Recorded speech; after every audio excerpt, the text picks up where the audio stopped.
শ্রী গৌর গোবিন্দ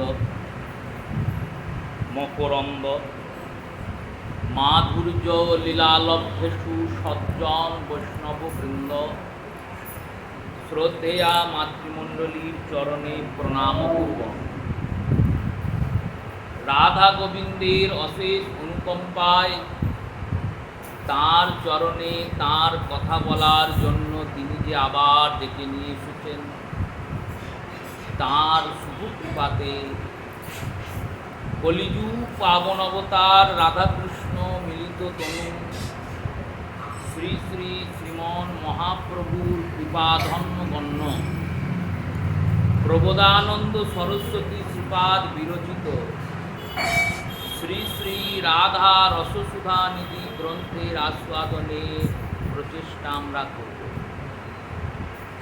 গ্রন্থাকার গ্রন্থের প্রথমে মঙ্গলাচরণ শ্লোক রচনা করছেন, লিখছেন, নিন্দতং পুলকত করেণং বিকসন্ন্যাসী প্রচ্ছন্ন ছবিং প্রদ্ধীকৃতভুজদয়ং হরি হরি তু উচ্চয়রতন্তমোহু নিত্যন্তং দ্রুতমশ্রু নির্ঝরোচয়ো সিঞ্চন্তি মূর্তিবিতলং গায়ন্তং নিজ পার্ষদৌ পরিবৃতং শ্রীগৌরচন্দ্র নমঃ। শ্রীপাদ বলছেন, যিনি সাত্ত্বিক ভাবুদ্ধ পুলক নিচয় দ্বারা পরিশোভিত শ্রীঅঙ্গ শোভায় বিকশিত কদম্ব কুসুমের শোভাকেও যিনি নিন্দা করছেন, সুবিশাল বাহুযুগল ঊর্ধ্বে উত্তোলিত করিয়া উচ্চৈস্বরে বারবার হরি হরি বলছেন, চঞ্চল চরণে নৃত্য করতে করতে অশ্রুর নির্ঝর ধারায় ধরাতলকে সিঞ্চন করেছেন, পার্ষদগণ কৃত্তিক পরিবৃত্ত কীর্তন রসবিনোদী সেই শ্রী গৌরচন্দ্রকে আমি প্রণাম করি। এই গ্রন্থের সঙ্গে সর্বপ্রথমে আমাদের পরিচয় হওয়া প্রয়োজন। শ্রীমন মহাপ্রভুর কৃপাতে কাশীতে বসবাসকারী এই প্রকাশানন্দ সরস্বতী শ্রীপাদ, যিনি গৌর কৃপা পরশে প্রবোধানন্দ হয়েছেন, এই রাধারস সুধানিধি গ্রন্থটিকে দুইটি সম্প্রদায় নিজ সম্পদ বলে দাবি করে। একটি গৌড়ীয় বৈষ্ণব সম্প্রদায়, আর একটি হিত হরিবংশের সম্প্রদায়। শ্রীবৃন্দাবনের রাধা বল্লভ সেবা যাদের, এই হিত হরিবংশের সম্প্রদায়েও রাধারস সুধানিধি গ্রন্থের প্রচলন আছে। গ্রন্থাকারের নাম প্রবোধানন্দ সরস্বতী, একই গ্রন্থ। হিত হরিবংশের শিষ্য ছিলেন প্রবোধানন্দ সরস্বতী, আর গৌরীয় বৈষ্ণবগণ বলছেন প্রকাশানন্দই প্রবোধানন্দ। এবার এখানে আমাদের কিছু তথ্যের প্রয়োজন। যদি হিত হরিবংশজির শিষ্য প্রবোধানন্দ কর্তৃক এই গ্রন্থের বিরোচন হয়, তাহলে তিনি তাঁর গুরু পরম্পরাকেই প্রণাম করে নমন করে গ্রন্থের সূচনা করবেন। এটা তো স্বাভাবিক। গুরুকে প্রণাম করেই তো গোবিন্দের ভজনা। গুরু ছাড়া তো গোবিন্দ ভজনা হয় না। গুরু ছাড়া গোবিন্দ ভজে সেই পাপী নরকে মজে। গুরুকে বাদ দিতে হবে না। তাই তিনি যদি গ্রন্থের রচনাকার হতেন, তাহলে তো তিনি গৌরসুন্দরের বন্দনা গাইতেন না। এই মঙ্গলাচরণের প্রথম শ্লোকই প্রমাণ করছে ইনি গৌর ভক্ত, তাই তো গৌরসুন্দরের প্রণাম করছেন। গ্রন্থের নাম রাধা রসসুধানিধি। এই গ্রন্থে শ্রীমতী রাধারানীর তত্ত্বমাধুরীর আস্বাদন নিকুঞ্জের রসাস্বাদন ও রাগাত্মিকা ভক্তির প্রচার প্রসারকারী রসশাস্ত্র স্বরূপ এই গ্রন্থ। গ্রন্থের বিষয়বস্তু যদি রাধারানী হন, তাহলে প্রথম শ্লোকে গৌরসুন্দরের বন্দনা কেন করলেন? এখানে টিকাকার শ্রী মহাত্মাগণ বললেন, দেখো, ইনি ব্যাসদেবের পন্থাকে অনুকম্পন করছেন। শ্রীমদ্ ভাগবতের প্রথম স্কন্ধের প্রথম শ্লোক, প্রথম শ্লোকের প্রথম যে পদটি, যে পদটি দ্বারা, যে বর্ণটি দ্বারা, যে অক্ষরটি দ্বারা, যে শব্দটি দ্বারা শ্রীমদ্ ভাগবত সূচিত হচ্ছে, জন্মদাস্য, এই জন্মদাস্য শ্লোকের প্রথম অর্থ পদটি যে জন্মদাস্য, এই জন্মদাস্য শব্দটি ব্রহ্মসূত্রের শব্দ, ব্যাসদেবেরই রচিত। স্বরদর্শনের মধ্যে একটি দর্শন ব্রহ্মমীমাংসা। দুটো মীমাংসা আছে তো আমাদের, কর্মমীমাংসা আর ব্রহ্মমীমাংসা। কর্মমীমাংসা বৈষয়িক জীবেদের জন্য, জ্ঞানীদের জন্য, আর ব্রহ্মমীমাংসা ভক্তদের জন্য। এই ব্রহ্মমীমাংসার রচয়িতা হচ্ছেন কৃষ্ণ দ্বৈপায়ন বেদব্যাস। এই ব্রহ্মমীমাংসার উপর যতক্ষণ না কোনো ব্যক্তি টিকা করবেন ব্রহ্মসূত্রের উপর, এই ব্রহ্মসূত্রের উপর টিকাকারী গ্রন্থের নাম হচ্ছে ভাষ্য। যতক্ষণ না কোনো মহাত্মা, কোনো জ্ঞানী, কোনো পণ্ডিত, কোনো ব্যক্তি এই ব্রহ্মসূত্রের উপর ভাষ্য রচনা করবেন, ততক্ষণ তাকে জগৎগুরু বলে স্বীকার করা হয়। প্রত্যেক জগৎগুরু ব্রহ্মসূত্রের উপর ভাষ্য করেছেন। সর্বপ্রথম শ্রী মাধ্বাচার্যজি, যিনি আমাদের সম্প্রদায়ের হোতা, গুরু পরম্পরাকে অনুকম্পন করতে হয়, দেখতে হয়। ওই ভগবান শ্রী নারায়ণ থেকে কীভাবে আমি অবধি এলাম, এই পরম্পরাটার অনুকম্পন প্রতিদিন করা উচিত।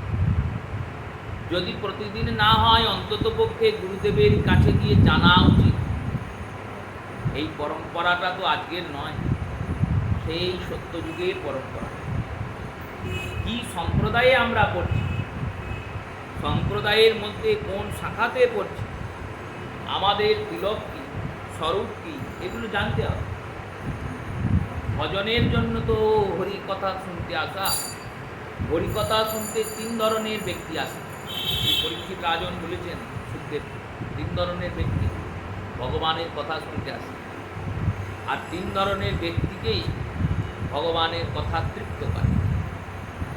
শ্রীমদ্ ভাগবত দশম স্কন্ধের প্রথম অধ্যায়ে যেখানে পরীক্ষিত রাজা প্রশ্ন করছেন, রাজ উবাচ, শ্রী রাজন জিজ্ঞাসা করছেন সুখদেবকে, প্রভু, যে কথা বিষয়ীদের শান্তি দেয়, যে কথা ভক্তদের প্রেম দেয়, আর যে কথা মুক্তদের প্রেমের বৃদ্ধি করায়, সেই কৃষ্ণ কথা আমায় বলুন। সেই কথা কথিত বংশ বিস্তার, এইভাবে শ্লোকের সূচনা করেছেন শ্রী কৃষ্ণদ্বৈপায়ন বেদব্যাস। বংশ বিস্তার যদুনন্দনম কথায়ম, যদুনন্দন সেই গোবিন্দের কথা বলুন, যে কথাতে বিষয়ীরা যায়। কেন যায়? শান্তি খুঁজতে যায়। বিষয়ীদের অভিধেয় প্রয়োজনীয় বস্তু কি? শান্তি। দ্বিতীয় বললেন ভক্তরাও যায়, বিষয়ীরাও যায়, ভক্তরাও যায়। যে বিষয়ীজন যাচ্ছেন তারা ভবিষ্যতে ভক্ত হবেন, হবেনি, হতে বাধ্য, কারণ কৃষ্ণ কথার মূল উদ্দেশ্য ভক্তি প্রদান। যস্যাঙ্গ শৃণয়মানা কৃষ্ণে পরম পুরসে, ভক্তির উৎপদ্যতে পুংস শোক মোহ ভয় মহা। ব্যাস বলেছেন, দেখো, এই কথা ভক্তি দান করে, তাই ভগবানের এই কথা শুনে ভক্ত হবেই। বিষয়ী ব্যক্তি যদি 1 মাস শোনে, তার চিত্ত পরিবর্তন হতে বাধ্য, কিন্তু শুনতে সময় কাটালে হবে। এবার বিষয়ীরা যান, তারা ভক্ত হয়েছেন। যারা নতুন নতুন যাচ্ছেন বিষয়ী এখনো, যারা আগে থেকে এসেছেন তারা তো ভক্ত। ভক্ত কেন যাবে? ভক্ত তো শান্ত। অতএব কৃষ্ণ ভক্ত হন শান্ত। চরিতামৃতে কবিরাজ গোস্বামীপাদ বলেছেন, দেখো জ্ঞানীরা অশান্ত, যোগীরা অশান্ত, কর্মীরা অশান্ত, বিষয়ীরা অশান্ত।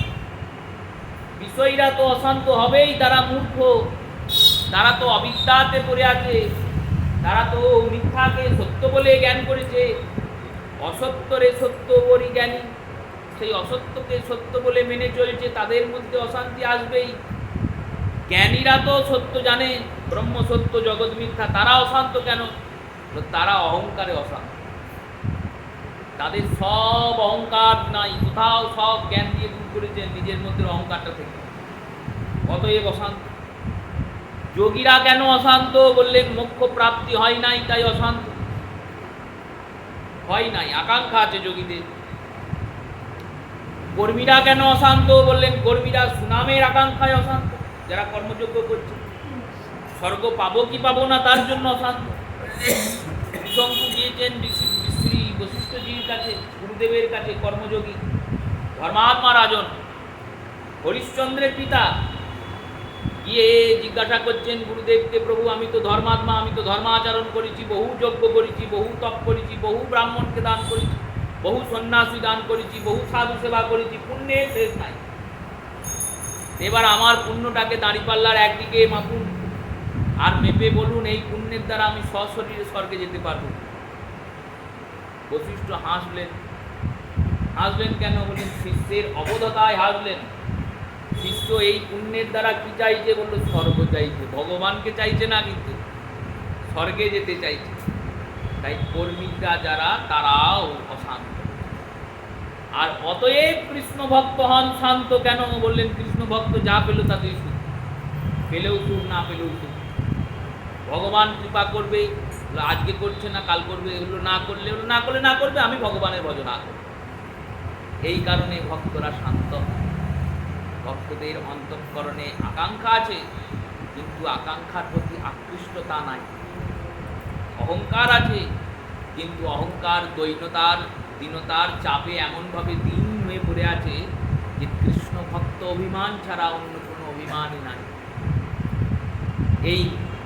এই রূপে কৃষ্ণ ভক্তরা শান্ত।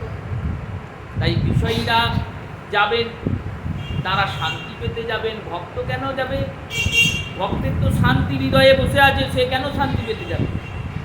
শ্রদ্ধাবানো লভতে জ্ঞানম তদপর সংজিতেন্দ্রিয়, জ্ঞানম শান্তি পরমং তদধীম গচ্ছতি। শ্রদ্ধাবান হও, জ্ঞান পাবে। ভগবান কি সুন্দর সাজিয়ে সাজিয়ে অর্জুনকে বলছেন, দেখুন শ্রদ্ধাবান হলে জ্ঞান পাবে। শ্রদ্ধাবানং লভতে জ্ঞানম, জ্ঞান পাবে। তদপর সংজিতেন্দ্রিয়, তারপর তোমার ইন্দ্রিয় জিতেন্দ্রিয় হয়ে যাবে, তুমি ইন্দ্রিয় জয় করে ফেলবে।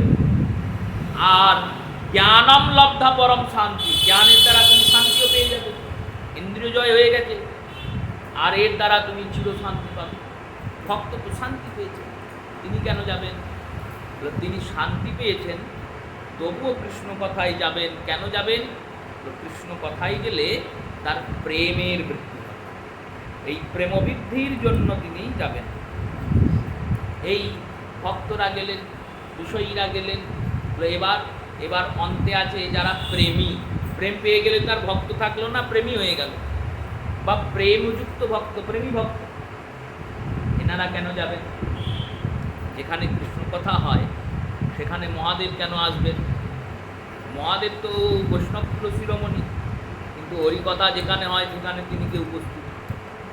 যেখানে কৃষ্ণ কথা হয় সেখানে পবননন্দন হনুমান কেন আসবেন?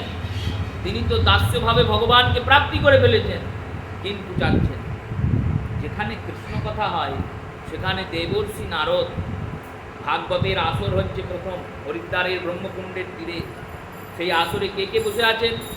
দেবর্ষি নারদ বসেছেন, পরশুরাম বসেছেন। পরশুরাম স্বয়ং ভগবান, অবতার তত্ত্ব, তিনি গিয়েছেন হরিকথা শুনতে। দেবল, বশিষ্ঠ, বিশ্বামিত্র, অঙ্গিরা, এনারা নিত্য সিদ্ধ নিত্যমুক্ত জীব, এনারা কৃষ্ণ কথা শুনতে যাবেন কেন? আর সব থেকে আশ্চর্যের বিষয় দেখুন, যিনি এই ভাগবতের রচনাকার ব্যাসদেব, তিনি গিয়েছেন হরিকথা শুনতে। তিনি কেন হরিকথা শুনতে যাবেন? ভক্তরা যাবে প্রেম পেতে। বিষয়ীরা যাবে শান্তি পেতে, প্রেমীরা কেন যাবে? বললো প্রেমীরা যাবে কেন জানো? বললো প্রেমীরা যাবে ওই প্রেমের বৃদ্ধি করতে। ভগবানের কথা শুনলে প্রেমটা বাড়বে, কমবে না। যদি কথা না শুনি প্রেমটা ধীরে ধীরে ধীরে ধীরে মলিন করে যাবে। যেমন গৃহে যদি আপনি না থাকেন, 1 মাস কোথাও ঘুরতে যান, দরজা জানলা সব বন্ধ করে দিলেন, বন্ধ করে দিয়ে 1 মাস ঘুরতে গেলেন। এবার 1 মাস পর যখন ফিরবেন, দরজা খুলে দেখবেন বাড়িতে ধুলো চলেছে। কোথা থেকে এলো ধুলো?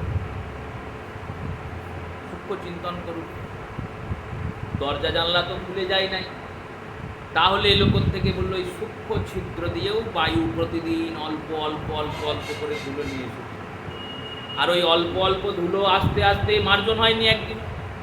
ওই যে ধুলোটা জমেছে ওটা কি আসে না? বললো ওটাই আমি থাকলে আসবে না। বললো আসে না, কি আসে? আমরা মার্জনীর দ্বারা, ঝাঁটার দ্বারা ধুলোটাকে বাড়ি থেকে বের করি, সেই জন্য দেখতে পাই না। 1 মাস ঝাঁট পড়ে নাই, ফল কি হয়েছে? বললো ধুলো পড়ে গেছে। সেই রূপে অন্তঃকরণে যদি এই কৃষ্ণ কথারূপী মার্জনী না যায়, তাহলে এই প্রেমের মধ্যেও ধুলো জমে যাবে। তাই কথা শুনতে যান, তাই শুনতে যান। ভজনের মধ্যে আক্ষেপ বিক্ষেপ আদি যে অনর্থের আবির্ভাব হবে, শ্রী প্রভুপাদ অনাদিমোহন গোস্বামীপাদ সাধন সংকেত গ্রন্থে অনর্থের যে কথাগুলি বললেন, আদ্যেও শ্রদ্ধা, প্রথমে শ্রদ্ধা, তদস্তু সাধু সঙ্গ অনর্থ নিবৃত্তি। এই সাধু সঙ্গ ভজন ক্রিয়ার পরে যে অনর্থের নিবৃত্তি, যেখানে অনর্থের নিবৃত্তি, সেখানে আগে জানতে হবে অনর্থগুলি কি। গোস্বামীপাদ গ্রন্থে লিখছেন 4 প্রকারের অনর্থ আছে। সুকৃতিজাত অনর্থ, দুষ্কৃতিজাত অনর্থ, অভুক্ত অনর্থ। এই রূপে যে 4 প্রকারের অনর্থ, সুকৃতি থেকে জাত অনর্থ, ভগবত ভজনে পূর্বজন্মের পুণ্য, এ জন্মের পুণ্য অনর্থ রূপে এসে সামনে দাঁড়ায়। কি করে দাঁড়ালো? বললেন এই ভজন অনুকূল হচ্ছে, এই অনুকূলতাতে ভজনের সুস্থিততা হয়, কিন্তু বৃদ্ধি হয় না। অনুকূলতাতে ভজনের সুস্থিততা হয়, বৃদ্ধি হয় না। রসিক শিরোমণি বিশ্বনাথ চক্রবর্তীপাদ তিনি বলছেন, দেখো কেমন যেন জিনিসটা। কেমন? প্রতিদিন যদি তুমি খাদ্য পাও, তাহলে খাদ্যের মহিমা গরিমা তুমি বুঝতে পারবে। সেই দিন বুঝবে যেদিন খাদ্যের জন্য তোমায় পরিশ্রম করতে হবে। চাইলেই খাবার পেয়ে যাচ্ছে, তাহলে খাবারের মহিমা কেউ বুঝবে না। তো সেই রূপে সুকৃতি তোমার জীবনে এমন অনুকূল পরিবেশ তৈরি করে রেখেছে, তোমাকে ভজনে কোথাও বাধা পেতে হচ্ছে না, তোমার সঙ্গে সবাই ভজনা করছে। ফল কি হবে? ফল ভজন তো চলবে, কিন্তু ভজনের যে তীব্র লালসাটা, সেই লালসাটা তোমার মধ্যে আসবে না। অভ্যাসের মতো প্রতিদিন যেমন অভ্যাস, সেই অভ্যাসে চলবে, এক পর্যায়ে চলবে। তাই সুকৃতিজাত অনর্থ ভজনের মধ্যে বাধা। শুধু তাই নয়, এই সুকৃতিজাত অনর্থ থেকে প্রশংসা আসা শুরু। আর এই প্রশংসা এমন মারাত্মক রোগ, যদি একবার আমাদের মন মেখে ফেলে, তাহলে বড় বড় মহাজনের পতন হবে। সামান্যজন তো অনেক দূরের কথা, বড় বড় মহাজন পতি। এরপর দুষ্কৃতিজাত অনর্থ, সে অনর্থে নিন্দা হয়। অভ্যুক্ত নামক যে অনর্থ বললো, ওটা পূর্বজন্মের অনর্থ। এই অভ্যুক্ত অনর্থে ভজনে অলসতা আছে, চিত্ত বিক্ষেপিত হতে থাকে। এই অভ্যুক্ত অনর্থ শুধু সাধক অবস্থায় হয় তাই নয়, সিদ্ধ অবস্থাতেও হতে পারে। যিনি ভগবত ভজন করে ভগবানকে সাক্ষাৎ দর্শন করছেন, সেই রকম সাধকের মধ্যেও অভ্যুক্ত অনর্থ আসার খুব প্রবল ভয় আছে। এই অভ্যুক্ত অনর্থ যাতে না আসে তাই মহাজনরা মহাত্মারা কৃষ্ণ কথা শোনেন। ওই কৃষ্ণ কথা শুনে অন্তঃকরণের মধ্যে যে মলিনতা আছে সেই মলিনতাকে দূর করে দেয়। তাই 3 প্রকারের জীব হরিকথা শুনতে আগমন করে। এবার এই 3 প্রকারের জীবের জন্য কৃষ্ণ কথা, যারা বিষয়ী তারা তো শুনছেনই, যারা ভক্ত তারা শুনছেন, যারা প্রেমী তারাও শুনছেন। এবার এই প্রেমবর্ধনকারী কথা হচ্ছে এই শ্রী শ্রী রাধা রসসুধানিধি আদি গ্রন্থ। আর দ্বিতীয় কারণ কি জানেন? যতক্ষণ এই গৌরঙ্গ পার্ষদের গ্রন্থগুলি আমরা আস্বাদন করব, ততক্ষণ শ্রী গৌর পার্ষদের সঙ্গ করব, ততক্ষণ আমাদের তার সঙ্গ হবে। আমাদের যে পরম্পরাতে হরিকথার পরিবেশন, তাতে টিকা ধরে ধরে কথা। কেন? ওই টিকার নাম করতে গেলে টিকাকারের নাম উচ্চারণ করতে হয়। টিকাকারের নাম উচ্চারণ হলে তার সঙ্গে, তার আলোতে, তার দৃষ্টিতে, তার ব্যাখ্যাতে আমরা ভাগবত দেব। শ্রীমদ্ ভাগবত সুখদেব বলেছেন, ব্যাসদেব লিখেছেন, সেই কথাই সবাই বলছেন। তাতে সনাতন গোস্বামী পাদ টিকা করেছেন বৈষ্ণব দর্শনী, তাতে শ্রী বিশ্বনাথ চক্রবর্তী পাদ টিকা করেছেন, শ্রীধর গোস্বামী পাদ টিকা করেছেন। এই টিকা টিপ্পণীর দ্বারা হরিকথার শ্রবণ কেন? তাদের সঙ্গ করা। শ্রী সনাতন গোস্বামী কেমনভাবে ভাগবতকে অবলোকন করেছেন, শ্রী বিশ্বনাথ চক্রবর্তী পাদ তিনি কেমনভাবে ভাগবতকে অবলোকন করেছেন, এই আস্বাদনের জন্য গ্রন্থাস্বাদন। গ্রন্থের নামটিকে আগে সর্বপ্রথম চিন্তন করুন। নামটি কি? রাধা, রস, সুধা আর নিধি। 4টি পৃথক পৃথক শব্দকে একাকার করে এই গ্রন্থের নাম উচ্চারণ নেই। রাধা নামটি তো শ্রীমতীর নাম, শ্রীজির নাম, বৃষভানু নন্দিনীর নাম। এবার তারপরে যে শব্দটি প্রয়োগ করেছেন সেটি হলো রস, রস। আর রসটি কেমন? হলো সুধা স্বরূপ, সুধা মানে অমৃত। আর নিধি, নিধি মানে বললেন, নিধি মানে মূল্যবান বস্তু, সম্পত্তি। শ্রীমতীর যে মাধুর্য রস, সেই রসের যে অমৃত, সেই অমৃতের যে সম্পত্তি, সেই বৃষভানু রাজনন্দিনী কিশোরীর ভাণ্ডারটাকেই আস্বাদন করে প্রবোধানন্দ আমাদের সামনে বিতরণ করার জন্য নিয়ে এসেছেন। সেই গৌর সুন্দরের কৃপা পেয়েছেন তো তিনি বসেছিলেন কাশীতে পণ্ডিত হয়ে।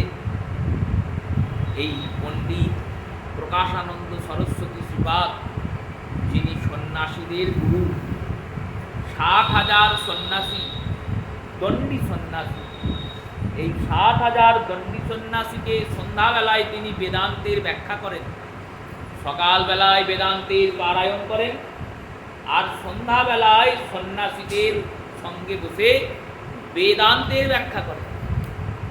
এই রকম ত্রিদণ্ডী সন্ন্যাসীর প্রমুখ শ্রী প্রবোধানন্দ প্রকাশানন্দ চিন্তা করছেন, আমি শুনছি ওই কাশীর বিন্দুমাধবের কাছে, কাশী নগরীটি নির্মাণ কিভাবে হয়েছে স্কন্দ পুরাণের ব্যাখ্যা দিলেন। স্কন্দ পুরাণের কাশীখণ্ড, 7টা খণ্ড স্কন্দ পুরাণে, সব থেকে বড় পুরাণ, 88,000 শ্লোক আছে স্কন্দ পুরাণে। এই 7টা খণ্ডের মধ্যে একটি খণ্ডই আছে কাশী খণ্ড। এই কাশী খণ্ডে এই কাশী নগরীর বর্ণনা হবে। মহাদেব নিজের মন অনুযায়ী দেবী পার্বতীর সঙ্গে বিচরণ করবেন বলে, ধ্যান করবেন, তপস্যা করবেন বলে, সেবন করবেন বলে একটি নগরীর নির্মাণ করবেন। এই নগরীর নাম কাশী নগরী। এইবার ধ্যান কার করবেন? নগরী তো নির্মাণ হলো। নগরী নির্মাণ হওয়ার পরে মহাদেব সেখানে নিজে স্থাপিত হলেন। পরে সতীদেবীর যখন দেহাবশেষ পড়ল, সেখানে মণিকর্ণিকা রূপে সতীদেবী গিয়ে পতিত হলেন। ভগবান শ্রীবিষ্ণু চক্র দ্বারা সেখানে একটি কুণ্ড নির্মাণ করলেন, মণিকর্ণিকা কুণ্ড। সেই কুণ্ডে মহাদেব আর দেবী সতী, দেবী পার্বতী দুজনে গেলেন, স্নান করলেন। মহাদেবের মাথার চন্দ্রের মণি আর দেবী পার্বতীর কুণ্ডল সেই কুণ্ডে পড়ল, তার জন্যও সেই কুণ্ডের নাম মণিকর্ণিকা কুণ্ড, এখনো আছে কাছে। এবার স্নানাদি করলেন, ভগবান শ্রীহরি নারায়ণ মহাদেবের তপস্যা করলেন। মহাদেব গেলেন, স্নান করলেন। স্নান করার পরে কি কর্ম করা উচিত? স্নান করার পরে সর্বপ্রথম ভগবানের ভজন করা উচিত। নীতিশাস্ত্রে গৌতম বলছেন, শতকার্য পরিত্যক্তম ভোজনম সমধাম সহস্রেণস্তে স্নানম লক্ষ্যস্ততম কৃষ্ণ ভজনম।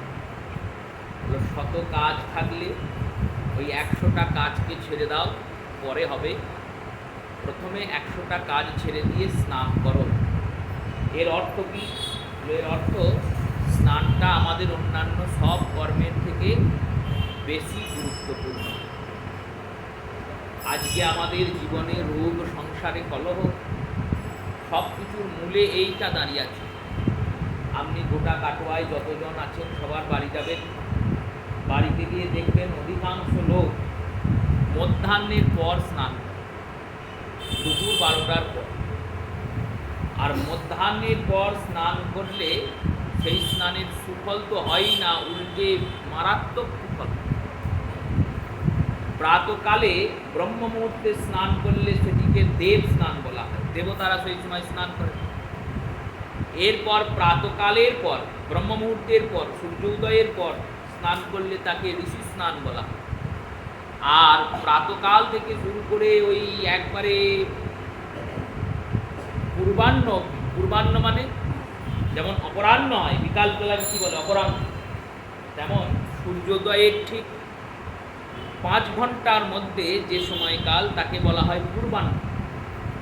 এই পূর্বাহ্নের মধ্যে স্নান করলে তাকে মনুষ্য স্নান বলে।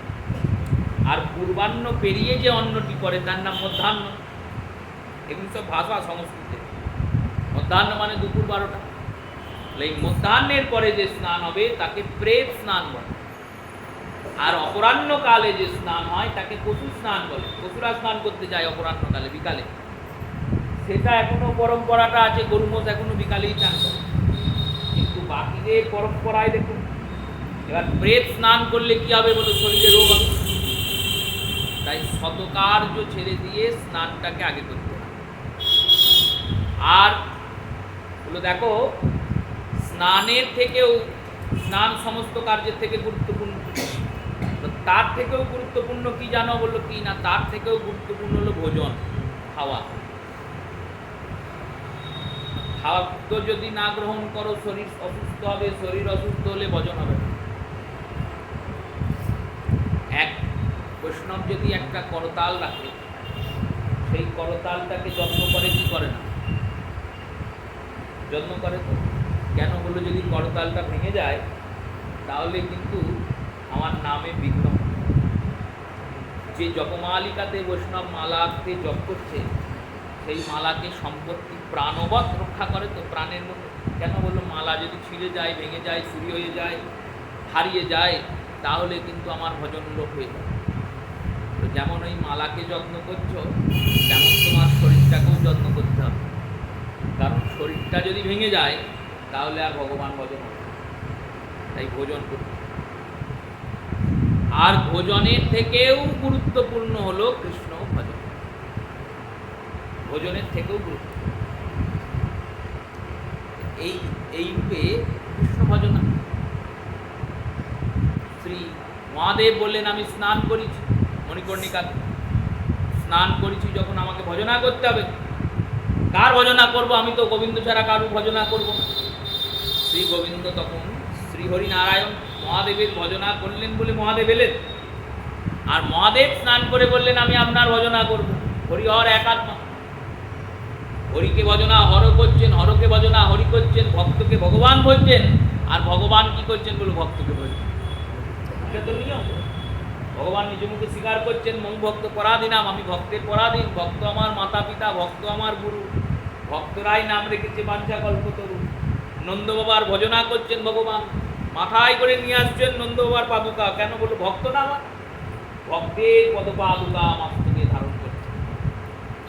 শ্রী মহাদেব পূজন করলেন, ভগবান বিন্দুমাধব রূপে সেখানে স্থাপিত হলেন। এবার কাশী নগরীটিকে বললেন, প্রভু আমি তো সন্ন্যাসী মানুষ, আমি এখানে আসবো, থাকবো, বাস করবো, সব ঠিক, কিন্তু নগরীটাতে আমার অধিকার থাকলে দুদিন পর মনে হবে আমার নগর। এই আমার নগর যেই মনে হবে অমনি আমাকে অহংকার রোগ এসে চেপে ধরে। তাই অহংকার যাতে চেপে না ধরে, চতুর্থ বৈষ্ণব যেই জন কৃষ্ণ ভজেন সে বড় চতুর, তিনি চতুর বৈষ্ণব, তো বৈষ্ণব শিরোমণি। এই নগরীটি আপনায় দান করলাম। এই কাশী নগরী কার? বললো বিন্দুমাধবের নগরী। বিন্দুমাধবের নগরীতে বাবা বিশ্বনাথ আছে। এই বিন্দুমাধবের কাছেই তপন মিশ্রের গৃহ। তপন মিশ্রের গৃহে গিয়ে গৌর সুন্দর আছেন। গৌরাঙ্গ সুন্দর বিন্দুমাধব দর্শন করেন প্রতিদিন, আর বিন্দুমাধবের কাছে গিয়ে প্রভুকে দর্শন করেন, প্রভুর কাছে নাম কীর্তন করেন। মহামন্ত্র নাম কীর্তনে মহাপ্রভু পুলক আদি অশ্রু আদি অষ্টসাত্বিক ভাবে বিপরীত হয়ে কীর্তন করে। এই সব খবর দেওয়ার লোকের তো তখনও অভাব ছিল না, এখনো নাই। এবার খবর দিয়েছেন কার কানে? বলল প্রকাশানন্দের কানে। প্রকাশানন্দকে গিয়ে সন্ন্যাসীরা বলছেন, দেখুন এক সন্ন্যাসী এসেছে কাশীতে, সবই ভালো, অল্প বয়সী সন্ন্যাসী, অপরূপ সুন্দর দেখতে, উজ্জ্বল বরণ গৌর বর দেহং, বিলসিত নিরবধি ভাব বিদেহ। কত বৈপরীত্য দেখুন একই শ্লোকে। বললেন সার্বভৌম, উজ্জ্বল বর্ণং গৌর বর দেহং, উজ্জ্বল বর্ণ আবার গৌর বর্ণ, যিনি উজ্জ্বল তিনি তো গৌর। বললেন না, ইনি গৌর বর্ণ, আর গৌর বর্ণের মধ্যে একটা আলাদা উজ্জ্বলতা, উজ্জ্বল বর্ণ গৌর বর দেহং, বিলসিত নিরবধি ভাব বিদেহ, আর দিনরাত ভাবে বিলাস করছে। যেমন স্রোতের মধ্যে একটা পদ্মফুলকে যদি দিয়ে দেওয়া হয়, পদ্মফুলটা হেলতে দুলতে যায়, ওই পদ্মফুলটা যেভাবে যাচ্ছে ওকে বিলাস বলে, ওইভাবে যাওয়াকে বিলাস বলে। তেমনই শ্রী গৌরাঙ্গ সুন্দর প্রেমসিন্ধুর তরঙ্গে বিলাস করতে করতে যাচ্ছে। তার মনটা প্রেমের তরঙ্গে ভাসছে, আর মনটা যে প্রেমের তরঙ্গে ভাসছে তার প্রমাণ রূপে অঙ্গের রোমকূপগুলি পুলকিত হচ্ছে, নয়ন থেকে অশ্রু ঝরছে, অঙ্গ থেকে শ্বেত ঝরছে। তিনি গলাতে নাম করতে করতে স্বরভেদ হয়ে জগন্নাথ উচ্চারণ করতে গিয়ে জ জ গ গ উচ্চারে গোড়ারায় জ জ গ গ করে উচ্চারণ করছেন। এগুলি তার অনুকম্পনের ফল। ওই হৃদয়ে কৃষ্ণ যে তরঙ্গ, প্রেম তরঙ্গ, সেই তরঙ্গের বহির প্রকাশ, বিলসিত নিরবধি ভাব বিদেহ। সেই রকম এক সন্ন্যাসী এসেছেন যিনি এইসব কাজ করেন। প্রকাশানন্দ বললেন, এক কাজ করো, তাকে গিয়ে খবর দাও, খবর দিয়ে বলো আমার সঙ্গে যেন দেখা করে, আমি তাকে একটু শিখিয়ে পাঠিয়ে শিক্ষা দেব। সন্ন্যাসীর কর্ম নহে নিত্য কীর্তন, সন্ন্যাসীর ধর্ম হয় বেদান্ত পঠন। সন্ন্যাসী বেদান্ত পাঠ করবে, নিরাকারে ভজনা করবে, হ্যাঁ মূর্তি দেখলে প্রণাম করবে, ভগবত অধিষ্ঠান জ্ঞানে প্রণাম করবে, কিন্তু কোনো বিগ্রহেরই পূজন করবে না। সন্ন্যাসী বিগ্রহ পূজা করে না। সন্ন্যাসী ওই বিগ্রহের মধ্যে থাকা পরমাত্মা পরব্রহ্মের চিন্তন করে। কেমন পরমাত্মা পরব্রহ্ম? যে পরমাত্মার কোনো চোখ নাই, মুখ নাই, নাক নাই, হাত নাই, পা নাই, নিরাকার নির্গুণ, যিনি সর্বত্র ব্যাপক, সেই নিরাকারের চিন্তন। যাবৎ পবনম ইতি, বায়ু যেমন সর্বত্র ব্যাপিত হইয়াছে, এই বায়ু যেমন ব্যাপিত হইয়াছে, তেমনি পরমাত্মা জগতের সর্বত্র ব্যাপিত। মহাপ্রভুকে কি খবর দেওয়া হলো? তপন মিশ্রকে বলে পাঠালেন। তপন মিশ্র মহাপ্রভুকে নিবেদন করছেন, প্রভু প্রকাশানন্দ সরস্বতী নামক এক ব্যক্তি আছেন, তিনি আপনার সঙ্গে একটু দেখা করতে চান। যদি আপনি কৃপা করে তার সভায় যান, কোথায় তার সভা বসে, সন্ধ্যাতে অনুষ্ঠানে সভা বসে, সেখানে তিনি প্রতিদিন বেদান্তের এক একটা রিচার ব্যাখ্যা করেন, উপনিষদের ব্যাখ্যা করেন। কৃপা করে যদি যান। গৌরাঙ্গ সুন্দর বললেন, বেশ, গোবিন্দ যেদিন আমাকে নিয়ে যাবে সেদিন আমি চলে যাব। সেদিন প্রভু গেলেন না। এনারা ভাবলেন আসবেন, কেন গেলেন? সেদিন যদি যান তাহলে এনাকে ডাকবেন বলেই তো উনি অপেক্ষা করছেন। এই অপেক্ষার প্রতীক্ষণে মহাপ্রভুকে দেখবেন। মহাপ্রভুকে দেখার পরে যদি এনার মধ্যে ক্রোধ আসে, ক্রোধাবেগ আসে, তাহলে ক্রোধ আসা মাত্র সন্ন্যাসী ভজন না। ক্রোধ কতটা ভয়ঙ্কর অস্ত্র জানেন? শ্রী মহাজনগণ বলছেন, দেখো, তুমি এক মুহূর্ত যদি ক্রোধ করো, এক মুহূর্ত ক্রোধ করা মাত্রে এক যুগের ভজন নষ্ট হয়ে যাবে। এতটাই ক্রোধ ভয়ঙ্কর, কৃষ্ণ ভজন নাশ। তাই নিজের মধ্যেও ক্রোধ দিলে হবে না, চেষ্টা করতে হবে ক্রোধ যাতে না আসে। আর নিজের মধ্যে যেমন আসবে না, অন্যজনার মধ্যেও যেন ক্রোধ সঞ্চয় না হয়ে যায়। ক্রোধ আসবেই, তবু চেষ্টা করতে। চেষ্টা করার নামই তো ভজনা। যে চেষ্টা করছে সেই সাধক। যে পেয়ে গেছে সে তো আর সাধক নয়, সে তো সিদ্ধ হয়ে গেছে। চেষ্টা করছে যে সে সাধক, বারবার পতিত হচ্ছে আর বারবার ওঠার চেষ্টা, বারবার গোবিন্দ চরণ ধরার চেষ্টা করছে, সেই তো সাধক। সাধক শব্দের অর্থ সাধ নামক ধাতু থেকে উৎপত্তি হয়েছে। সাধতি অত সাধক, যিনি সাধছেন তিনি সাধক। সাধ মানে কি বললো? সাধ মানে চেষ্টা করছে। চেষ্টাটা যতদিন আছে ততদিন সাধনা আছে। চেষ্টা করতে করতে যেদিন চেষ্টার পূর্তি হয়ে যাবে সেদিন আর সাধক নেই, সেদিন সিদ্ধ হয়ে গেল, সেদিন তার প্রাপ্তি হয়ে গেল, ভগবান পেয়ে গেল। ভগবানকে পাওয়ার যে আকুতি, যে চেষ্টা, তার নাম সাধক। কবে কৃষ্ণ ধন পাবো, হিয়ারও মাঝারে থুব, জুড়াইবে তাপপরাণ। দাস ঠাকুর বলছেন, দেখো, কবে আমি গোবিন্দকে পাবো, এই কবে পাবো করে যে আকাঙ্ক্ষা, এই আকাঙ্ক্ষার নামই ভজন। গৌর সুন্দর সেদিন গেলেন। পরের দিন ইনি ভাবলেন হয়তো আসবে না, চিন্তা করলেন এত দম্ভ, এত অহংকার, আমি ডাকলাম তাও এলো না, আমি একজন বয়োজ্যেষ্ঠ মানুষ, সন্ন্যাসী, তার উপর তোমার থেকে সন্ন্যাসেও অনেক দিন হয়েছে সন্ন্যাস নিয়েছি, তুমি তো কদিনের যোগী, কদিন হলো সন্ন্যাস নিয়েছি, তাও এলো না, আমাকে অবজ্ঞা করলো। এবার ইনি ওই উপনিষদের জ্ঞানের কথার বিচরণ করছেন। গৌরাঙ্গ সুন্দর এসে বসেছেন। কোথায় বসেছেন? যেখানে সবাই জুতো খুলে রাখে, ওই পাদুকাগুলোকে খুলে রেখে, খড়মগুলোকে খুলে রেখে সন্ন্যাসীরা গিয়েছে ধর্মসভায়। 60,000 সন্ন্যাসী বসে আছে। চিন্তা করুন কত বড় সভা আর কত বড় জায়গা। সেই জায়গায় 60,000 সন্ন্যাসী, মানে 60,000-এর দ্বিগুণ জুতো হবে, প্রত্যেকের পায়ে দুটো করে জুতো। সেই পাদুকার যে পাহাড়, সেখানে গিয়ে প্রভু বসেছেন। আর বসা মাত্র বসেই আছেন। বসে বসে অন্তঃকরণে কৃষ্ণ চিন্তন করছেন, বীজ বীজ করে কৃষ্ণ নাম করছেন। যে নাম তিনি নিজে জগৎকে এনেছেন সেই নাম নিজে করেন। হরি নিজেও বলেন, জগৎকেও বলান, শুধু জগৎকে বলান না, নিজেও বলেন। সেই হরি বলেন, দিন রাত হরি বলছেন, নাম করে যাচ্ছেন মহাপ্রভু। এবার প্রভুর অঙ্গ থেকে এই যে উজ্জ্বলতা, সেই উজ্জ্বলতার বৃদ্ধি প্রকাশ হচ্ছে। কেমন প্রকাশ হচ্ছে?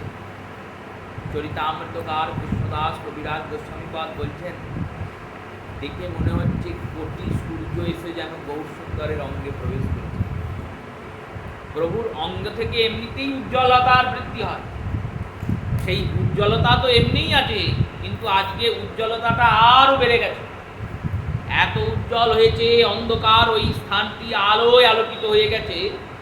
প্রকাশানন্দ দূর থেকে দেখছেন, এত আলো কিসের? তাহলে কি ওখানে আগুন লাগলো? ওখানে কি কোনো অঘটন ঘটলো? এত আলো কি করে এলো?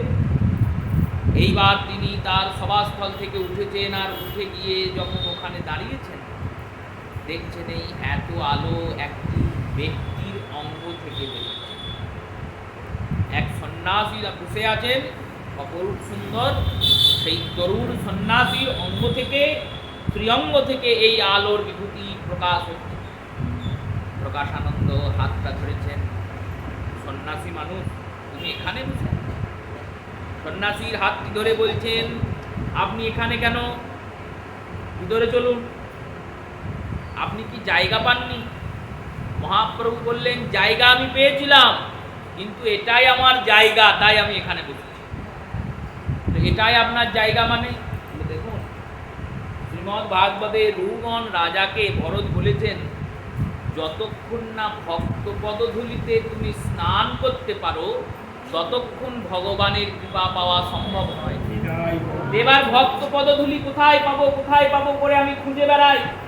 খুঁজতে খুঁজতে দেখছি এখানে ওই 60,000 সন্ন্যাসী, যারা সংসার ত্যাগ করেছে ভগবান পাওয়ার জন্য, সর্বস্ব মায়া মোহ ত্যাগ করে শুধু ভগবত ভজনের জন্য সন্ন্যাস নিয়েছে। এই রকম ত্যাগী ভক্তের পাদুকা, সেই পাদুকাতে ধুলোর রাশি পড়ে আছে, তাই ভক্ত পদধূলি পাওয়ার জন্য আমি এখানে বসে আছি। ভক্তের পদধূলি পাওয়ার জন্য এখানে বসে। প্রকাশানন্দ নিয়ে গেলেন, বসালেন। বসানোর পর বললেন, তোমার নাম কি? এবার ইনি নাম বলছেন, আমার নাম শ্রীকৃষ্ণ চৈতন্য। আমি কেশব ভারতীর আনুগত্যে আছি, কেশব ভারতী আমায় মন্ত্র দিয়েছেন। দশনামী সম্প্রদায়ের মধ্যে ভারতী বর্গের সন্ন্যাস, আর ইনি সরস্বতী বর্গের সন্ন্যাস। এবার 10টা সম্প্রদায়, তো শঙ্করাচার্য, আদি শঙ্করাচার্য 10 জন শিষ্য তৈরি করেছিলেন। গিরি, পুরী, ভারতী, বন, অরণ্য, পর্বত, তীর্থ, সরস্বতী, সমুদ্র, এই রূপে 10টা সন্ন্যাসী। এই 10টা সন্ন্যাসীর মধ্যে 3 জন সন্ন্যাসীর দণ্ড কেড়ে দিয়েছিল। এই 3 জন সন্ন্যাসী হচ্ছেন গিরি, পুরী আর ভারত। এই 3 জনকে একটু নিচ চোখে দেখা। নিচু চোখে মানে কি? আনুগত্যতার কম। নিচতা অর্থে কনিষ্ঠতা নয়, নিচতা অর্থে তিরস্কারতা নয়। যেহেতু গুরুদেব দণ্ড কেড়ে নিয়েছেন, তাই এই সন্ন্যাসী বর্গতে অন্যান্য সন্ন্যাসী বর্গরা বলেন, আমরা পূর্ণ সন্ন্যাসী, তোমরা অর্ধ সন্ন্যাসী। কেন? আমাদের গুরুদেব কোনোরকমভাবে দণ্ড দেননি, আমরা দণ্ডধারী সেই যখন, আর তোমাদের গুরুদেব দণ্ড কেড়ে নিয়েছে। যেমন পঞ্চতত্ত্বের মধ্যে 5 জনই আছেন।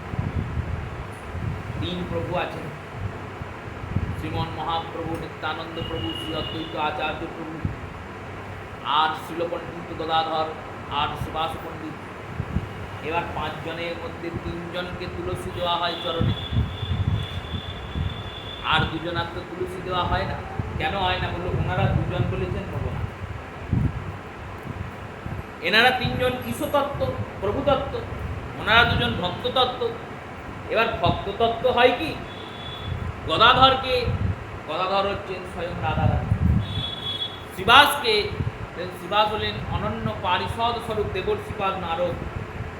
এই দেবর্ষিপাদ নারদকে, দেবর্ষিপাদ নারদ হলেন আমাদের গুরু পরম্পরা। ভগবান নারায়ণ ভাগবত দিয়েছেন শ্রী ব্রহ্মাকে, আর ব্রহ্মা ভাগবত দিয়েছেন নারদকে। নারদ কার গুরু? বললো ব্যাসের গুরু। ব্যাসকে? বললো ব্যাস হলো ভগবান নারায়ণ। তাহলে গুরু কার হলো? বললো নারায়ণের গুরু নারদ। আবার নারদকে স্বয়ং ভগবানই নারদ রূপে অবতীর্ণ হয়েছে। এই রূপে তিনিও ভক্ত অগ্রগণ্য। আর শুধুমাত্র ভক্ত নন। যদি শুধুমাত্র ভক্ত হতেন, তাহলে পঞ্চতত্ত্বের মধ্যে ঠাকুর হরিদাসও থাকতেন, জগাই মাদাইও থাকতে পারতেন। তারা তো নেই। এই 5 জনই আছেন। কেন? এই 5 জনের থেকে এই যে শ্রীবাস, তিনি হচ্ছেন ভক্তদের অগ্রগণ্য। অগ্রগণ্য মানে সব ভক্তরা এনার ছত্র ছায়া ধরে গৌর চরণে যাবে। পঞ্চতত্ত্ব তত্ত্বমেকং কৃষ্ণ ভক্তি স্বরূপকং ভক্তাখ্যানং ভক্তাবতারম নমামি ভক্তি শক্তিকম। এই এই শ্লোকের দ্বারা সমস্যার সমাধান কবিরাজ গোস্বামীপাদ করলেন। পঞ্চতত্ত্ব তত্ত্বমেকম, এই পাঁচজনই একই তত্ত্ব। আর এই পাঁচজনের মধ্যে কে কে বললেন? একজন রূপ শ্রী গৌরসুন্দর, একজন স্বরূপ শ্রী নিত্যানন্দ প্রভু, একজন ভক্তের শক্তি শ্রী অদ্বৈত আচার্য প্রভু, একজন গদাধর শক্তিস্বরূপা লাদিনী শক্তি, আর একজন ভক্ত স্বরূপকম, ভক্তির স্বরূপ। ভক্ত কেমন হওয়া উচিত? শ্রীবাস প্রভু এনারা দুজনে নিজেরা নেননি, নিজেরা বলেছেন আমরা প্রভুর সেবাকারী দাস, তাই তুলসী দেওয়া হয়, বক্ষে দেওয়া হয়। সেই রূপেই এই দশনামী সম্প্রদায়ের মধ্যে এই যে গিরিপুরী ভারতী, এনাদের দণ্ড কেড়ে নেওয়া হয়েছে বলে এনাদের অর্ধ সন্ন্যাসী গণ্য করা। অন্যান্য যারা সন্ন্যাসী বর্গ আছেন, সরস্বতী বর্গ, মৌনবর্গ, অরণ্যবর্গ, তারা নিজেদেরকে পূর্ণ সন্ন্যাসী বলে দাবি করেন। মহাপ্রভু দীনতা দেখুন, মহাপ্রভু দীনতার সহিত বলছেন আমি ভারতী বর্গের সন্ন্যাসী, মূল নাম শ্রীকৃষ্ণ চৈতন্য ভারতী। কিন্তু গুরুদেব বলেছেন আজ হইতে তোমার নাম দিলাম শ্রীকৃষ্ণ চৈতন্য, তোমা হইতে জীবগণ হইবে ধন্য ধন্য। বৃন্দাবন দাস ঠাকুর লিখেছেন চৈতন্য ভাগবত, আজ থেকে তোমার নাম শ্রীকৃষ্ণ চৈতন্য। এই কারণে আমি উদ্দণ্ড, মায়াবাদী সন্ন্যাসী মুই কিছুই নাহি জানি, কৃপা করে সমাধান করহ প্রভু তুমি। মহাপ্রভু বলছেন দেখুন আমি তো মায়াবাদী সন্ন্যাসী, আমি সন্ন্যাসের নিয়ম কানুন বিধি নিষেধ কিছুই জানি না। কেন বলছেন এরকম? বলে এরকম যদি না বলেন তাহলে অন্তঃকরণের যে ব্যথাটা, অন্তঃকরণের যে গরলতাটা, যে অহংকারটা, সেটা বের করতে পারবেন। এখানে উনি চিকিৎসকের মতো কর্ম করছেন। এক ব্যক্তির হাত ভেঙেছে, হাতে পীড়া হচ্ছে, ব্যথা হচ্ছে, ভেঙে গেছে তো হাত, খুব ব্যথা হচ্ছে, নড়ানোলেই ব্যথা করছে। এবার ডাক্তারের কাছে গিয়ে যে ডাক্তার কি করবে জানেন? ওইখানটাই টিপবে, আর ব্যথা হবে, চিৎকার করবে, কিন্তু টিপবেই। কেন? বললো না টিপলে বুঝতে পারবে না কতটা ভেঙেছে, কতটা ব্যথা, সেটাকে অনুভব করতে হবে। সেই অনুভবটা করার জন্য ডাক্তার এই কাজ করে। সেই রূপে গৌরসুন্দর করছেন কি, ওনার অন্তঃকরণে কতটা জ্ঞানের অন্ধকার ঢুকে আছে, জ্ঞানের অহংকার ঢুকে আছে, সেটা জানার জন্য ওনাকে সর্বপ্রথমে জ্ঞানীর উচ্চাসনে বসিয়ে দিয়েছে। যে আপনি রূপ জ্ঞানী, তবেই তো তিনি বলবেন, তবেই তো তার অহংকারের পূর্তি হবে। দর্পহারী তো ভগবান, ভগবান এইরকম দর্পহরণ করেন। বলির সবাই গিয়েছেন, বলির কাছে ত্রিপদ ভূমি দান নেবেন, প্রথমে গিয়ে বলির খুব প্রশংসা করছেন। কেন? আগে অহংকারটা বাড়ায়, দান করার অহংকার আছে তো, দান করার অহংকার খুব বাড়ে যাক, এবার যখন বাড়বে তারপর কমাবো, বাড়িয়ে কমাতে। এই কথা যেই বলেছেন, প্রকাশানন্দ সরস্বতীর মনে অহংকার বৃদ্ধি পেয়েছে। তিনি বলছেন হ্যাঁ, তোমাকে দেখেই বোঝা যায় তুমি সন্ন্যাসীর নিয়ম জানো না। সন্ন্যাসী কি এইভাবে নৃত্য কীর্তন করে? সন্ন্যাসী কি হয়ে নৃত্য কীর্তন করা উচিত নয়। কীর্তন এক প্রকারের সঙ্গীত, সঙ্গীত বিষয়ী ব্যক্তিদের বিষয়। সঙ্গীতের দ্বারা হৃদয়ে অন্তঃকরণ চঞ্চল হয়, নৃত্য করা বিষয়ীদের বিষয়, সেই নৃত্যের দ্বারা অন্তঃকরণের চঞ্চলতা বাড়ে। সন্ন্যাসীর এগুলো উচিত নয়। কি করা উচিত? দিন রাত ধ্যান করা উচিত, আর বেদান্তের পাঠ করা উচিত। মহাপ্রভুকে বেদান্ত অধ্যয়ন শুরু করলেন, পড়াচ্ছেন, মহাপ্রভু শুনছেন। এইবার শুনতে শুনতে আত্মারামশ্চ মুনয় নির্গন্ধত্বস্ত ভগবত নাম শ্রীমদ্ভাগবতের পঞ্চম স্কন্ধে স্বয়ং ভগবান নিজ মুখে দুর্বাসাকে এই শ্লোক বলেছেন। দুর্বাসাকে বলেছেন, দেখো দুর্বাসা, যারা আত্মারাম, আত্মারাম কারা? যারা নিজের আত্মাতেই নিজের রমণ করে সন্তুষ্ট থাকে। এই আনন্দাংশ আত্মা, এই আনন্দাংশের মধ্যেই সন্তুষ্ট চিত্ত যারা, যারা আনন্দাত্ম আত্মার মধ্যে আত্মরমণ করে সন্তুষ্ট থাকেন, তারা আমাকে হৃদয়ে গ্রন্থন করে থাকেন, মনে বেঁধে। এই আত্মারাম শব্দটির অর্থ প্রকাশানন্দ বললেন, যখন জীব ব্রহ্মতে স্থিত হয়ে যাবে, জীব আর ব্রহ্ম এক হয়ে যাবে, ব্রহ্মভূত হয়ে যাবে, তখন ওই ব্রহ্মভূত প্রশান্ত আত্মা, তখন সে প্রশান্ত আত্মা। এবার গৌরাঙ্গ সুন্দর বললেন, প্রভু ব্রহ্মভূত অর্থে ব্রহ্ম কি? বললেন, ব্রহ্ম হলো জগৎ সৃজনকারী বস্তু, জগৎকে যা সৃজন করেছে, যিনি জগৎকে পালন করছেন, যিনি জগৎকে লয় করছেন, তিনি ব্রহ্ম। দৃষ্টান্ত দিয়ে বোঝাচ্ছেন, বললেন দেখো, যেমন একটা মাছ সমুদ্রের মধ্যে আছে, এইবার এই সমুদ্রের মধ্যে থাকা মাছটা যদি বলে সমুদ্রটা কি, সেটা তো তার দেখা সম্ভব নয়, কারণ সে যদি সমুদ্র থেকে বেরোয় সে মরে যাবে। তাকে যদি অন্য মাছ, যিনি জ্ঞানী, তিনি বোঝাতে যান, তিনি কি বলবেন? বলবেন এটাই যে তুমি যার মধ্যে আছো, তুমি যার জন্য আছো, সেটাই সমুদ্র। এবার যার মধ্যে আছো মানে এই সমুদ্রের মধ্যেই তুমি আছো, আর এই সমুদ্রের মধ্যে আছো বলেই বেঁচে আছো, যদি বেরিয়ে যাও তাহলেই মরে যাবে। যার মধ্যে আছো, যার জন্য আছো, সেটাই সমুদ্র। তেমনি আমরা যার মধ্যে আছি আর আমরা যার জন্য আছি, তিনিই ব্রহ্ম। মহাপ্রভু বললেন, বেশ বুঝলাম, কিন্তু সমুদ্র আর মৎস্য এটা তো পৃথক বস্তু, মাছ আলাদা বস্তু, সমুদ্র আলাদা বস্তু। হ্যাঁ, সেইভাবে যদি হয় তাহলে জীবাত্মা আলাদা বস্তু, পরমাত্মা আলাদা বস্তু। প্রকাশানন্দ বললেন, হ্যাঁ, তাই যদি হয় তাহলে অদ্বৈত কি করে হলো? অদ্বৈত শব্দের অর্থ শঙ্করাচার্য যা বলেছেন, শঙ্করাচার্য বলেছেন, অহং ব্রহ্মাস্মি, আমি ব্রহ্ম। ব্রহ্মও যা, আমিও তাই, জীবাত্মাই ব্রহ্মতত্ত্ব। ব্রহ্ম বলে আলাদা কিছু বস্তু হয় না। আমি যখন সাধনার বলে উচ্চ সাধনে উচ্চ স্তরে যাব, তখন আমি আমার মধ্যে ব্রহ্মানুভূতি করব, আর ব্রহ্মানুভূতি হলেই আমি ব্রহ্ম হয়ে গেলাম, আমিই ব্রহ্ম। প্রকাশানন্দ ভাবলেন, কথাটা তো ভুল বলছে না। এবার মহাপ্রভু বলছেন, শুনুন, শঙ্করাচার্য যা বলেছেন ভুল বলেন নাই, ঠিকই বলেছেন, কিন্তু সম্পূর্ণ ঠিক বলেন নাই। কেন? দেখুন, এক ব্যক্তি নৌকায় করে যাচ্ছে, এবার নৌকায় করে যখন যাচ্ছে, তখন অনেক দূরে একটা আলো দেখতে পাচ্ছে। আলোটা যখন দেখতে পেয়েছে, তখন একজনাকে সে উত্তর দিচ্ছে যে ওই দেখ, দূরে একটা আলো দেখা যাচ্ছে। যাকে উত্তরটা দিয়েছে তার কাছে একটা দূরবীন ছিল। এই দূরবীনটা দিয়ে সে আলোটাকে ভালো করে নিরীক্ষণ করেছে। দূরবীনের দূরের জিনিস দেখা যায়।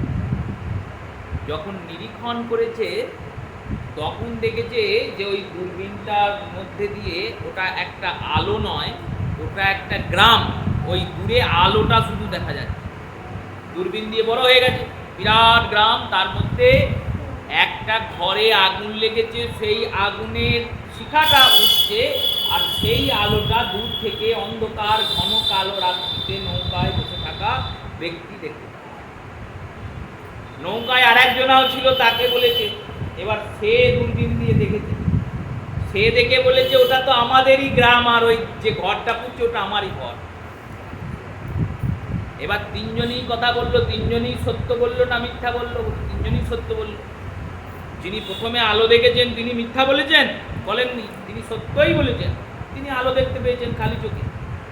যার কাছে দূরবীন ছিল, সে ওই আলোটার উৎসটা খুঁজে পেয়েছে। আর যিনি প্রজ্ঞাবান, আরো বেশি জানেন, তিনি উৎসের মধ্যে থাকা মূল বস্তুটা খুঁজে পেয়েছেন।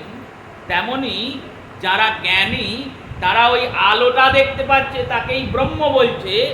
যোগীদের কাছে ব্রহ্মের থেকে ঊর্ধ্বস্তরে যাওয়ার ক্ষমতা আছে, তারাই ওই ব্রহ্মকে পরমাত্মা বলছে। আর ভক্তরা তত্ত্ব জানেন, তাই পরমাত্মাকে তারা ভগবান বলছে।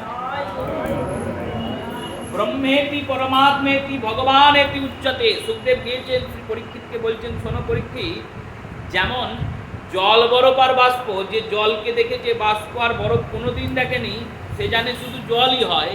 যে বরফ দেখেছে সে জানে শুধু বরফই হয়, আর যে বাষ্প জল বা বরফ তিনি দেখেছে সে জানে জল জমলে বরফ হয়ে যায়, আর যখন খুব আগুন পাবে তখন বাষ্প হয়ে উঠে। তেমনি এই ব্রহ্মজা, ওই ব্রহ্মই পরমাত্মা স্বরূপ, আর পরমাত্মাই ভগবান স্বরূপ।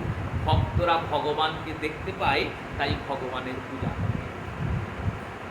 প্রকাশানন্দর যে জ্ঞানের পুটলিটা ঘাড়ে চাপানো ছিল সেটা আস্তে আস্তে খুলতে লেগেছে।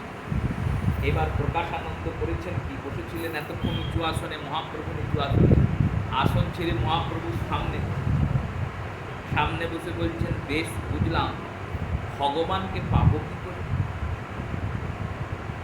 ভগবান যদি মূল বস্তু হন, আমরা তো ব্রহ্মবস্তু অব্দি বস্তু প্রাপ্তি করেছি, ব্রহ্মানন্দ।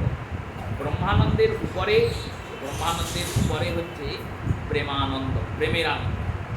প্রেমের আনন্দের উপরেও কি কোনো আনন্দ আছে? বললেন আছে।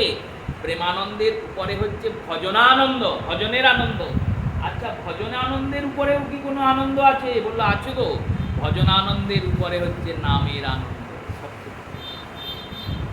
এই ব্রহ্মকে পাবো কি করে, ভগবানকে পাবো কি করে? তো দেখুন, যদি আমার সহজ রাস্তা জানা না থাকে তাহলে আমাকে কঠিন রাস্তায় যেতে হবে। যদি সহজ রাস্তা, শর্টকাট চেনা জানা না থাকে, এই আমাদের রাধাকান্ত থেকে গোবিন্দবাড়ি আসার সহজ রাস্তা যদি চেনা না থাকে, তাহলে আমাকে এই রাস্তা দিয়েই টোটো ধরে ধরিয়ে আসতে হবে। এবার টোটো রাস্তায় জাম লেগে গেছে, এখানে তো প্রায় একবারে লম্বা জাম। গোবিন্দবাড়ি আসতে হবে, করে আসবো, চেনা নাই। যার চেনা আছে সে ঠিক চলে আসবে গলি গলি দিয়ে, চেনা রাস্তা চলে আসবে, আগে চলে আসবে। টোটো চেপে আপনি আসতে পারবেন না, তার আগে চলে আসবে। আটটা পদব্রজে আসছে আর এই টোটোয় আসছে, বললো আগে এলো কি করে? বললো চেনা রাস্তা চলে এসছে। সেই রূপে যারা জ্ঞানী তারা কঠিন রাস্তায় যাচ্ছে। আমাদের বাবা অত কঠিনতার সময় নাই, আমরা অত জ্ঞান অধ্যয়ন করতে পারবো না, আমরা জানতে পারবো না, শুনতে পারবো না, বুঝতে পারবো না, বোঝাতে পারবো না। আমরা শুধু হরি বলতে পারবো আর বলাতে পারবো। হরি বলেই আমরা হরিকে পাবো, হরি বলে হরিকে পাবো। মহাপ্রভু বলছেন অত রাস্তায় হাঁটবো কেন, অত মোটা মোটা গ্রন্থ পড়তে যাবো কেন? আমার পড়ার দরকার নাই, আমার তো তাকে পাওয়া নিয়ে দরকার। পাবো কি করে? বললেন নাম করলেই তাকে পাবো। তাহলে আমি অত রাস্তায় হাঁটবো কেন?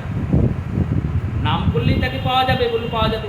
নাম কেমন করে করব জিজ্ঞাসা করছেন। এবার দেখুন, প্রভু ছিলেন এতক্ষণ ছাত্র, এবার হলেন সহপাঠী, সঙ্গে সঙ্গে বললেন এবার প্রভু গুরু হয়ে গেছেন, ইনি শিষ্য হয়ে গেছেন। জিজ্ঞাসা করছেন প্রকাশানন্দ, নাম কেমন করে করব, কখন কখন করব? মহাপ্রভু বলছেন, নামনাকারী বহুদা নিজ শক্তিস্থ অর্পিতা নিয়মিত ন স্মরেণ কাল। কোনো নামের কোনো নিয়মও নাই, নামের কোনো বিধিও নাই, নামের কোনো নিষেধও নাই। তুমি সকালে করো, বিকালে করো, দিনে করো, রাত্রে করো, বসে করো, শুয়ে করো, হাঁটতে হাঁটতে করো, যখন পারো তখন করো, যখন পারো তখন করো। খাইতে শুইতে যে কৃষ্ণ নাম লয়, দেশ কাল নির্বিশেষে সর্বসিদ্ধি হয়। তাই সর্বসিদ্ধময়ের নাম উপদেশ গৌরাঙ্গ সুন্দর এনাকে করলেন। এনার মধ্যে ওই সন্ন্যাসীর জ্ঞান পড়ে গেল। বহু গ্রন্থ লিখেছিলেন ইনি, বহু শাস্ত্র লিখেছিলেন। সেই সব গ্রন্থ শাস্ত্রকে পটুলিতে বেঁধে গঙ্গার জলে গিয়ে ফেলে বললেন, প্রভু ফেলে দিলাম জ্ঞান, আর আমার এই জ্ঞানের প্রয়োজন নাই। মহাপ্রভু বললেন, জ্ঞানের প্রয়োজন নাই বলো না, জ্ঞানের প্রয়োজন। কতদূর প্রয়োজন জানো? যতক্ষণ না তুমি ভক্তি পাচ্ছ। ভক্তিকে পেয়ে গেলে জ্ঞানকে ছেড়ে দাও। এবার ভজনা করো। কি করে করব প্রভু? আমি তো ভজনা জানি না। তুমি ব্রজে যাও। বৃন্দাবন গেলেন, ব্রজের রসাস্বাদনে তিনি দুটো গ্রন্থ আমাদের উপহার দিলেন। একটি গ্রন্থ গৌর বন্দনা শ্রী চৈতন্য চন্দ্রামৃত, যার পঠন, যার অধ্যয়ন, যার শ্রবণ, যার আস্বাদন আমরা গৌর মন্দিরে করি। আরেকটি গ্রন্থ এই চন্দ্রামৃত রচনার পরে, চৈতন্য চন্দ্রামৃত রচনার পরে রচনা করলেন, তার নাম শ্রী শ্রী রাধা রসসুধানিধি। যার অধ্যয়ন, যার শ্রবণ, যার আস্বাদন গোবিন্দের যদি কৃপা হয়, আগামী সোমবার সন্ধ্যা 6:30 আবার আমরা শ্রী প্রেমানন্দ